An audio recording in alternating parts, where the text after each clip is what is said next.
Les disciples se reposèrent le jour du Shabbat, pleurant la mort de leur Seigneur. Pendant que Jésus, roi de gloire, était couché dans la tombe, comme la nuit approchait, des soldats étaient stationnés pour garder le lieu de repos du Sauveur, pendant que des anges invisibles flottaient au-dessus de cet endroit sacré. La nuit s'effaçait lentement, et alors que les dernières lueurs de lune brillaient encore, les anges qui observaient veillaient sûrs que le temps de la libération du Fils de Dieu, leur commandant tant aimé, était presque arrivé. Comme ils attendaient avec une intense émotion l'heure de son triomphe, un ange puissant arriva du ciel, à tire-d'aile. Son visage était comme la lumière et ses vêtements aussi blancs que la neige.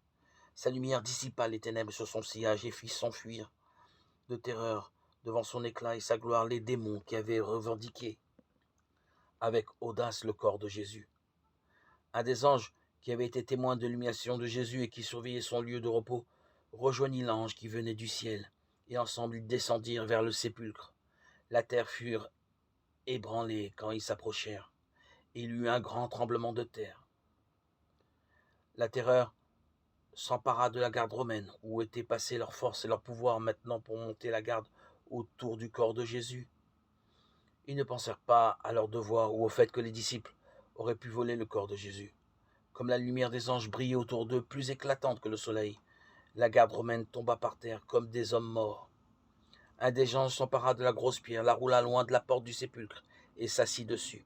L'autre entra dans la tombe, défit le tissu qui était autour de la tête de Jésus.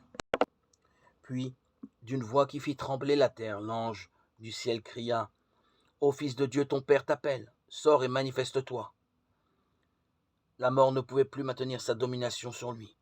Jésus se releva d'entre les morts, en conquérant triomphant. Dans un émerveillement solennel, les anges rassemblés contemplèrent la scène.